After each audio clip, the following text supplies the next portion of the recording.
खरं म्हणायला गेलं तर आज ही सभा पाहूनच मला सांगायला काही हरकत नाही. तसा मी काही जादूगर नाही, संत नाही, महंत नाही, पण लोकांचे चेहरे आम्ही ओळखतो.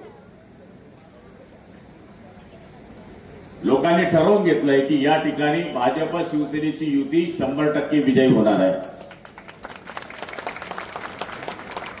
कारण की 2 दिवसामध्ये सभेचं आयोजन करणं आणि त्या सभेला एवढे लोक हजर राहणं ही फार कठीण बाब आहे. आणि आजची ही गर्दी ही साक्ष देते आहे विकासाला.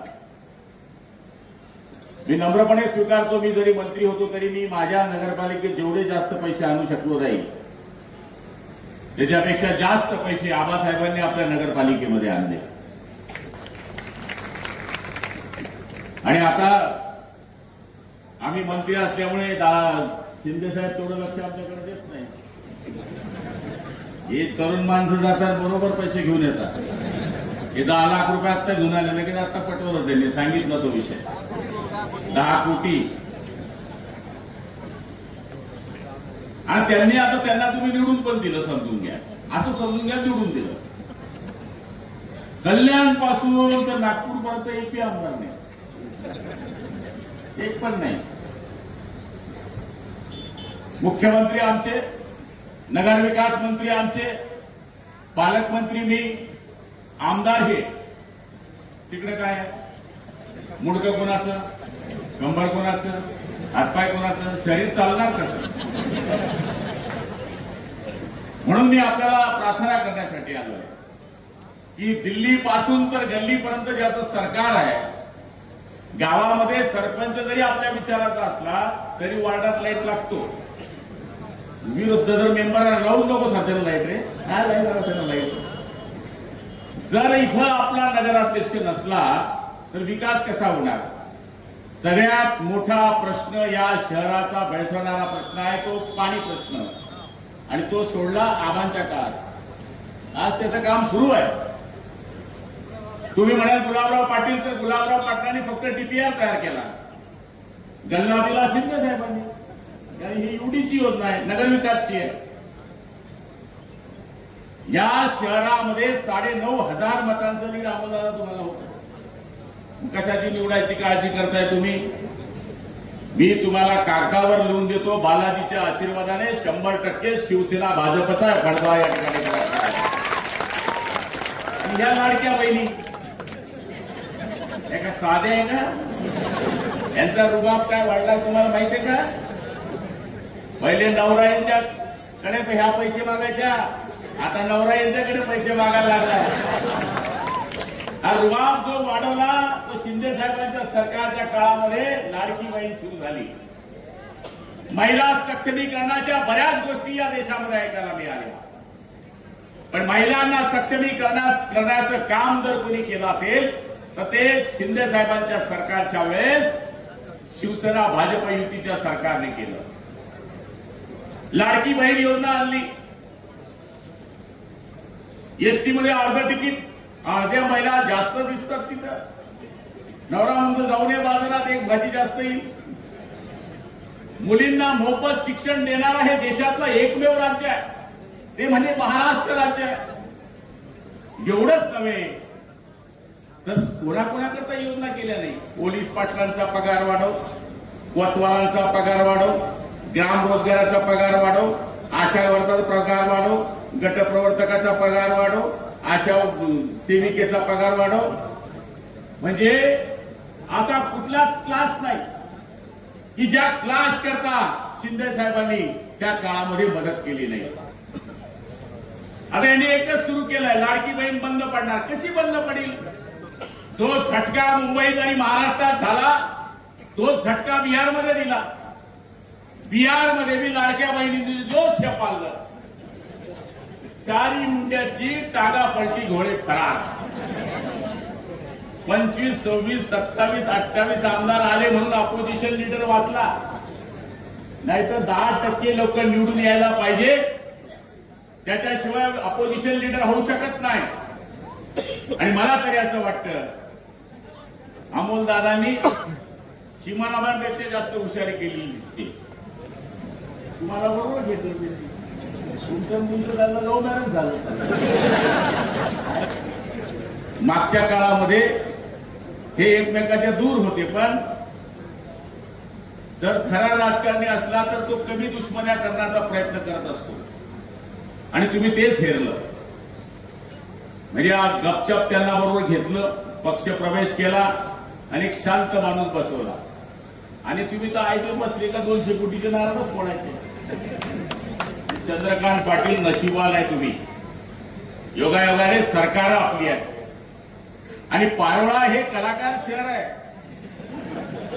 आता पार्ट्या चालू झाले, हा त्यांचं बटन पण दाबा आमचं बटन, हे चालणारच आहे. दुसरा काय धुराळा नाही इथं. पण आपण हे ठरवा, आपलं काम कोणी केलं, आपला विकास कोणी केला, शहराचा विकास कोणी केला, गावाचा विकास कोणी केला. जळगाव शहरामध्ये लाजवेल याच्यापेक्षा चांगलं नाट्यगृह आज इथे बनत आहे. जळगाव शहराला नसलेला सिमेंट काम सुद्धा या शहरामध्ये बनतोय. चांगले रस्ते या शहरामध्ये होतोय, पाण्याची योजना होती आहे. हे सगळं होत असताना जर हे कंटिन्यू आपल्याला सुरू ठेवायचं असेल तर त्याच विचाराचा नगराध्यक्ष द्यावा लागेल.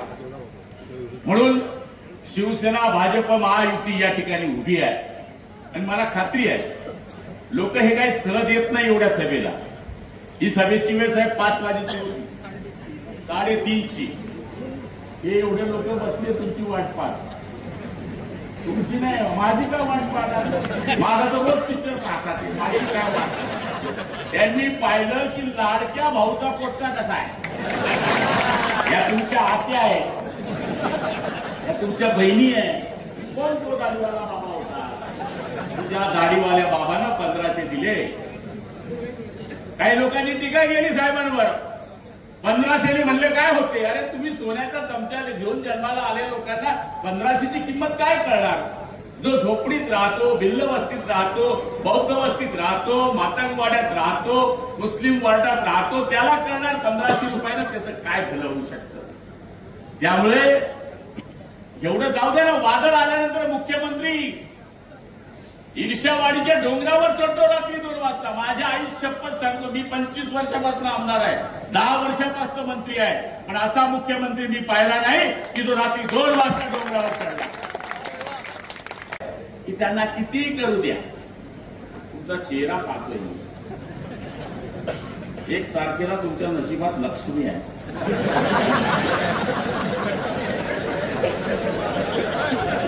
एवढं मला समजतं.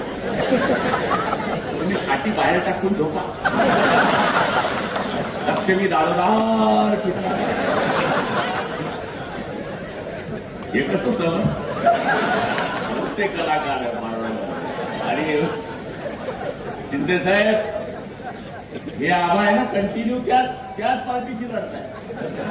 माझ्याशी तर लोक वेगळे वेगळे बदल आले. पहिले महेंद्र बापू लढले, मग देवकर आप्पा लढले, मग पीसी पाटील लढले, मग अख्तरदेव लढले. हे एकाच माणसाची लढताय. आ जाओ एकच पैलवान. आणि त्या पैलवानांच्या मागं डब ठोकणारी ही मंडळी इकडे, हे मागं बसले सगळे. एक तेच पैलवान त्यांची मागं. यांचं इतकं खतरनाक आहे. हिंदुस्तान पाकिस्तान सरकायचं आहे, उसका आदमी इधर नाही, इसका आदमी इधर नाही. इतकी खतरनाक पार्टी. त्यामुळे आता तसं अमोलदादा त्यांच्यापेक्षा माइंड आहे थोडे, तुमच्यापेक्षा थोडं बरं आहे. आणि जे ऐकतो ते थोडं सांभाळून घेतात. दुश्मनला तरी माझं तसं नव्हतं. चलो, पण आता यंग आहे, तरुण आहे, भविष्य आहे. आता आमचं काय हवं. आता तुमच्या मागं मी पण रिटायर होण्याच्या मार्गाला 58 झालं आपलं. मी संपतंय. नोकरीला राहिला असतो, मास्तर राहिला असतो तर पेन्शन लागू झालं असतं, आणि पेन्शन राहिलं असतं तर टेन्शन पण राहिलं नसतं. तसं आमदाराला बी राहतं पेन्शन, तो काही विषय नाहीये. पण शेवटी काही वय आहे की त्या वयापर्यंत माणसाने राजकारण करावं. आता आमचं 40 वर्ष तेच चाललंय. जय भवानी, जय शिवाजी. आता आम्हाला तर हेच प्रतिसांना गद्दार म्हणायचे. ओके ओके, काय झाडी, काय डोंगर. तू कसा घ्या होता, पुन्हा डोंगर कसा आहे तुझा. डोंगर हिरवा का नंतर झालंय. पहिलं आपलं सांभाळा, लोकांवर बोट दाखवण्यापेक्षा. अरे आम्ही तर झेंडा सोडला नाही ना, भगवाचा आहे. आम्ही झेंडा सोडलेला नाही, आम्ही धनुष्यबाण सोडलेला नाही, आम्ही बाळासाहेब सोडलेले नाही. इतरांसाठी 1760, पण आमच्यासाठी एकच हिंदुहृदय सम्राट बाळासाहेब ठाकरे याच्याशिवाय आम्ही कोणाची पूजा केलेली नाही. बाळासाहेब हे आमचं दैवत आहे. आज हे जे नगरसेवक पद आहे ना, हे बाळासाहेबांमुळे आहे. नाही तर पहिले नगरसेवकाला नगरपिता म्हणायचे, ते नाव बदलवलं बाळासाहेबांनी. त्यांनी नगरसेवकाचं, नगरपित्याचं नगरसेवक केलं. हा म्हणले पिता नाही होऊ शकत, हा सेवक होऊ शकतो. एवढे आमचे बाळासाहेब. आणि बाळासाहेब जादूगर होते. आमचे सारखे फाटके टपरीवाले माणसं मंत्री केले, साधी कलाकारी आहे काय. आणि ते येऊन आमच्याकडे बोलते, भाषण करते. अरे बाबा जा ना, आमचा बाप दादा खापर पंजोबाबी मेंबर नव्हता तरी आम्ही 5-5 वेळेस आलोय निवडून. कोणी नाही आमच्या माग आहे गोरगरीब जनता. हीच आमची भांडवल आहे, हीच आमची श्रीमंती आहे, हीच आमची मालदारकी आहे. बाळासाहेब सांगायचे सगळ्यात श्रीमंत माणूस कोण? ज्याच्या घरी जास्त जमीन आहे, जास्त गाड्या आहे, जास्त घोड्या नाही. ज्याच्याकडे जास्त जोडे चप्पल येतात तोच माणूस खरा श्रीमंत आहे. ही श्रीमंती बाळासाहेबांनी आम्हाला दिली आहे. म्हणून मी तुम्हाला सांगणार आहे, आता माझं बोलणं जास्त नाही, कारण मी नंतर येईलच अजून एक चक्कर मारेल अजून. देश विदेशातील प्रत्येक घडामोडींचे लाईव्ह अपडेट मिळवण्यासाठी आता साम टीव्हीच्या सर्व सोशल मीडिया प्लॅटफॉर्मला लाईक, फॉलो आणि सबस्क्राईब करा. तसंच सर्व नोटिफिकेशनसाठी बेल आयकॉन प्रेस करायला विसरू नका.